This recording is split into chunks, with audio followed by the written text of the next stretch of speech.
3 days after my mother's funeral, my brother-in-law shoved her house keys across the lawyer's table and said, "The investments in the $4.2 million estate belong to my wife, the eldest child." My aunt gasped. My cousins congratulated Megan, and no one looked at me, the daughter who had spent 4 years keeping Mom alive. Then the attorney glanced at me. I glanced back, and somehow, in that silent, grief-soaked room, we both started laughing. Jason's face went white. Because Megan wasn't the eldest child, I was. But that wasn't the mistake that was about to destroy him. Those sealed documents hid something far worse. My name is Susan Parker. I was 44 when my mother died, though grief made me feel much older. For almost 4 years, my life had revolved around Eleanor Parker's kitchen calendar. Blue ink meant doctor appointments. Red ink meant medication refills. Green circles marked the days I had to leave work early and drive across Columbus before rush hour swallowed the highway. Mom hated being treated like she was fragile. Even after chemotherapy left her hands shaking, she still insisted on pouring her own coffee. She would grip the mug with both hands, breathe through the tremor, and say, "I'm sick. Susan, I'm not gone." So I learned to help without making her feel helpless. I paid bills at the oak kitchen table while she sorted envelopes into neat stacks. I kept extra blankets in my car for long hospital waits, some nights. She called after midnight because she could not remember whether she had taken her medication. I always drove over. The cold leather seat, the empty streets, the same porch light waiting for me. She gave me a thin silver bracelet during our last Christmas together. "Something simple," she said, fastening it around my wrist. "You've always understood simple things matter." I wore it to her funeral, in the framed family photographs along Mom's hallway. We looked close. Megan and I stood shoulder to shoulder at graduations, birthdays, and crowded Thanksgiving dinners. But photographs never showed who stayed after everyone left, washing dishes while Mom quietly rubbed the pain from her wrists. My younger sister, Megan, was 39. She loved Mom, but she handled fear by stepping backward and letting someone else step forward. Usually, that someone was her husband. Jason had a way of answering questions nobody asked him. At Thanksgiving, he chose Megan's wine before she opened the menu. When relatives asked about her job, he explained it for her. If she started a sentence, he often finished it with a louder version, Mom noticed. She also knew Megan lived closer to the rental properties and had a flexible schedule. That was why she named Megan successor trustee. Mom explained it as administrative work handling payments, valid bills, and instructions already written down. "It's a responsibility," she told us, "not a crown." Jason apparently remembered only the title. I had attended several planning meetings to help Mom carry paperwork and remember appointments. But whenever Daniel Reed, her attorney, discussed percentages or distributions, Mom asked me to leave the room. I respected that. I knew how the trust worked. I did not know what I would receive. 3 days after the funeral, our family gathered in Daniel's conference room. The air smelled like burnt coffee and lilies from the memorial arrangements. Jason arrived early, carrying Mom's house keys in his jacket pocket. Daniel placed one hand on the sealed estate binder before he could open it. Jason shoved back his chair and stood. The scrape of Jason's chair cut through the room. He buttoned his jacket, planted both hands on the table, and looked around as if Daniel had invited him to lead. "Before we waste time on legal language," he said, "everyone should understand the obvious. The investments and the $4.2 million estate belong to Megan, the eldest child, for 1 second." Nobody moved. Then Aunt Linda reached across the table and squeezed Megan's hand. "Oh, sweetheart," she whispered, "your mother trusted you." Mark nodded. Someone near the window said congratulations. No one asked Daniel whether any of it was true. They heard certainty in Jason's voice and treated it like proof. Megan's lips parted. "Jason, I don't think—" He rested a hand on her shoulder. "It's okay. I've got this." That sentence hurt more than I expected. Not because he interrupted her. He did that all the time. Because she let him. Jason kept going. "Megan and I will review the investments. The rental income, and the lake house. We'll probably sell that property before winter. There's no reason to keep paying taxes on a place nobody uses. My fingers closed around the bracelet on my wrist. The lake house was where Mom taught us to swim, where Megan broke her arm falling from the dock, where Dad's last photograph sat on the mantel. Jason spoke about it like a broken appliance. And Susan, he added, turning toward me. You can give us the bills, records, and anything else you've been holding. He pulled Mom's keys from his pocket and dropped them onto the table. The metal struck the wood with a hard, final sound. I looked at Megan. She twisted her wedding ring and stared at the keys. Those should stay with Daniel, I said. Jason smiled. No. They should stay with the person in charge. Daniel had not opened the binder. His hand remained on the seal. Jason leaned closer. I know this is disappointing. You spent years managing Eleanor's appointments, payments, medications, everything. His voice softened, but his eyes did not. Maybe you thought all that work guaranteed you something. The room changed. Aunt Linda looked down. Mark shifted. Megan whispered Jason's name, but he raised one finger without turning. I remembered Mom gripping the bathroom sink after treatment, ashamed that I had to hold her hair back. I remembered her apologizing for needing me, and now Jason had reduced those years to a strategy. You think I cared for my mother for money, I think people usually expect something in return. My throat burned. Jason spread his hands. If you disagree, say it now. I looked at Daniel. Daniel looked at me. A laugh escaped before I could stop it. Not joy, not cruelty, pure disbelief. Daniel lowered his eyes, but a laugh slipped out too. Jason's face tightened. What exactly is funny? Megan isn't the eldest child, I said. I am. I'm 5 years older. Silence crashed over the room. Jason blinked. Then he recovered. Fine. Megan is the trustee. That means she controls everything. Daniel broke the seal. That second claim, he said, is the one you should be worried about, before he could turn the first page. Megan stood. Susan, she whispered, I need to talk to you alone. Megan led me into the hallway and pulled the door shut behind us. For a moment. She just stood there, breathing too fast. The fluorescent lights made her look pale. Her fingers kept circling the wedding ring on her left hand. I haven't read the trust, she said. I stared at her. What do you mean Jason said he reviewed everything? He told me trustee meant I could decide what happened to the property, the investments, all of it. He told you that? She nodded. Ashamed. He said I didn't need to worry about the details. There it was. Not greed, not exactly. Something sadder. Megan had handed him her judgment because trusting him felt easier than admitting she was afraid. Mom told you to read before you signed anything, I said. Her eyes filled. I know. The conference room door opened behind us. Jason stepped into the hallway. What is this? He asked. Why are you whispering? Megan wiped her face. I'm asking my sister a question. And she's confusing you. No, I said. You're answering for her again. His jaw tightened. You need to stay out of our marriage. You brought your marriage into Mom's estate the second you claimed her money belonged to both of you.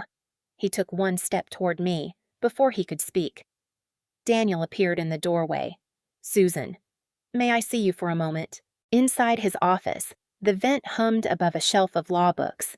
Daniel closed the door and lowered his voice. Megan is the successor trustee, he said, but she cannot sell, transfer, or redistribute anything outside the written terms. I know, there's more. He slid a notepad toward me. A real estate agent and a financial advisor had contacted him after Jason asked about listing the lake house and moving the investment accounts. My stomach dropped when, the morning after your mother died, I gripped the edge of the desk. Mom had not even been buried. Daniel watched me carefully. I stopped it. No transaction was authorized for one hot second. I wanted him to expose Jason immediately. I wanted every person in that room to hear how quickly he had started dividing a dead woman's life. But Mom had spent years preventing chaos. I would not honor her by creating more. Read everything in order, I said. Let him hear the truth the same way everyone else does. When we returned, I placed Mom's keys in the center of the table. No one removes anything from her house, I said, until Daniel finishes. Jason smiled as if I were bluffing. Then I saw his hand beneath the table. It was shaking. Daniel returned to his chair and opened the binder. The sound of the seal tearing was small, but everyone heard it. Jason crossed his arms. Go ahead, he said. Clear this up. Daniel turned to the first marked section.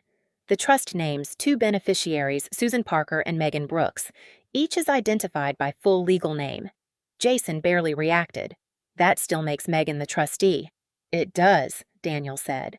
But trustee is a duty. It is not ownership. He looked at Megan. You must protect the assets, pay valid bills, follow the written instructions, and distribute property exactly as your mother directed.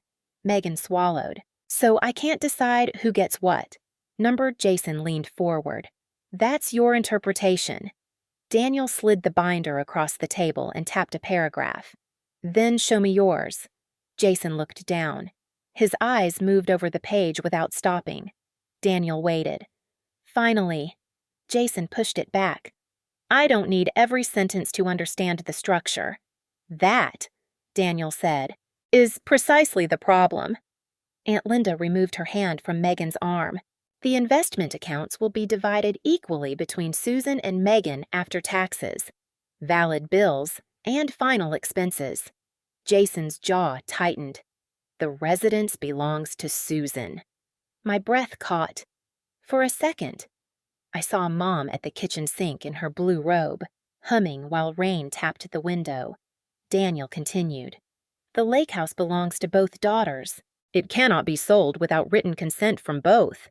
Megan turned toward Jason. You said we could list it immediately. I said we should consider it. No. You said it was ours. Daniel moved to another section. Any payments Susan made for Eleanor may be reimbursed only with records.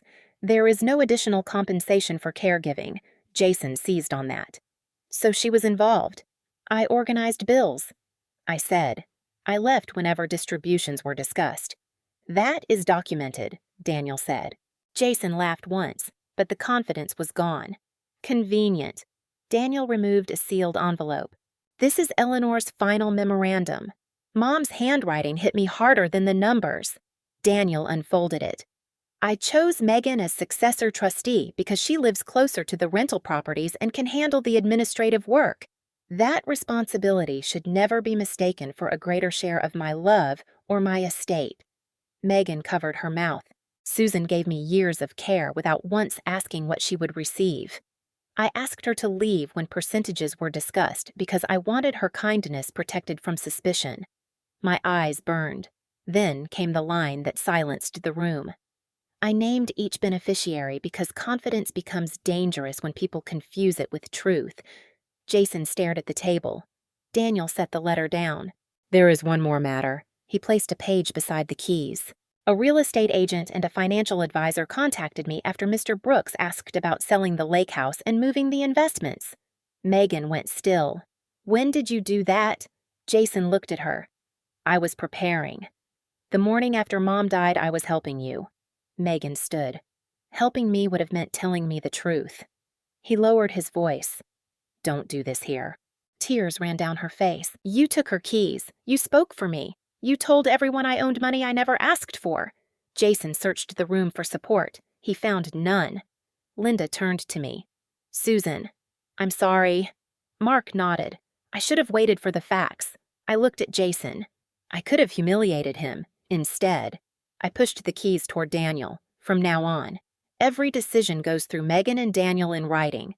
Jason does not speak for Mom, for Megan, or for this trust. Daniel nodded. Jason opened his mouth. Megan raised one hand. No, she said. You've said enough. Daniel slid the keys back toward me. Until the transfer is complete, Susan will secure the house. The metal felt cold in my palm, my bracelet pressed against my wrist. Jason had walked in expecting $4 million to make him powerful. He left with nothing taken from him. Nothing except the one thing he had used to control us all. Our trust. 6 months passed before the estate was fully settled. By then, The leaves had fallen from the maple trees outside Mom's house, and the rooms no longer smelled like lilies. They smelled like cedar drawers, old books, and the cinnamon tea she used to drink every night. Megan remained trustee, but she changed. She read every page before signing. She asked Daniel questions without looking at Jason first. All estate emails went directly to her, Susan, and Daniel. No one else spoke on her behalf. The estate was valued at roughly $4.2 million before taxes, final expenses, and valid bills were paid. The investments were divided exactly as Mom had written. The house became mine. The lake house remained jointly owned by Megan and me. Jason received a formal notice stating that he had no authority to contact agents, advisors, or tenants on behalf of the trust.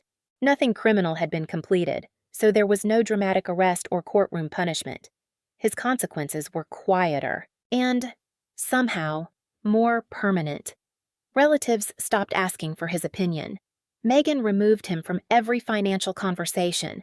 When he tried to answer for her, she would look at him and say, "I was asked." The first time I heard her say it, I almost smiled. Their marriage did not collapse overnight. Real life is rarely that neat. But Megan began asking questions she had avoided for years. Why had he taken Mom's keys? Why had he spoken as if her inheritance belonged to both of them? Why had he acted before she had even seen the trust Jason always had an answer? Megan no longer accepted answers just because they came quickly. I did not sell Mom's house, not yet, for months. I left the blue mug beside the sink and her reading glasses on the table. Her box of bills stayed in the corner where she had always kept it. One afternoon, while sorting papers with Megan, I found a small note in Mom's handwriting. "Clarity is kindness when people are grieving." I read it twice. Then I handed it to my sister. Megan sat down and cried. I let him make me feel stupid for asking questions. She said. I pulled out the chair beside her. "You weren't stupid. You were afraid, and you still defended me. I defended Mom's wishes." She looked at me, and I reached for her hand. "You too. But forgiveness doesn't mean we go back to pretending nothing happened." A week later, we drove to the lake house. The dock groaned under our weight. The water was steel gray, and the wind smelled like pine and cold mud. Megan asked whether I wanted to sell.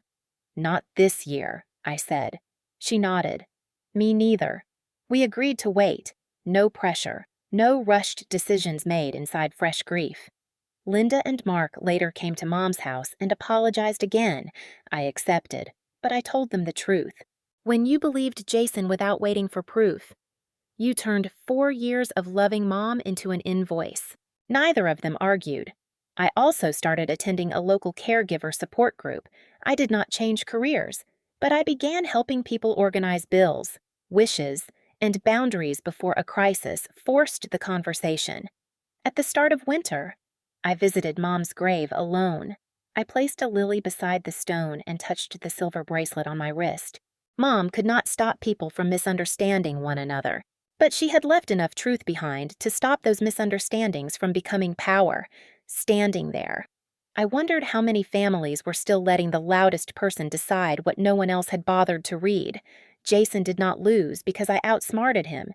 He lost because the truth was finally read out loud. For years, I thought keeping peace meant staying quiet. I thought love required patience, even when patience became permission. I was wrong. Love is not control.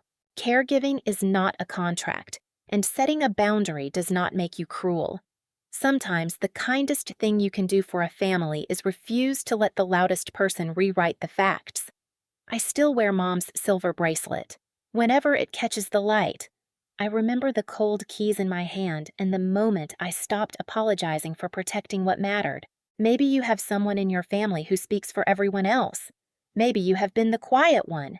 You are not powerless. If you have ever had to protect yourself or someone you love from their own family, share your story in the comments and subscribe so you do not miss the next family story.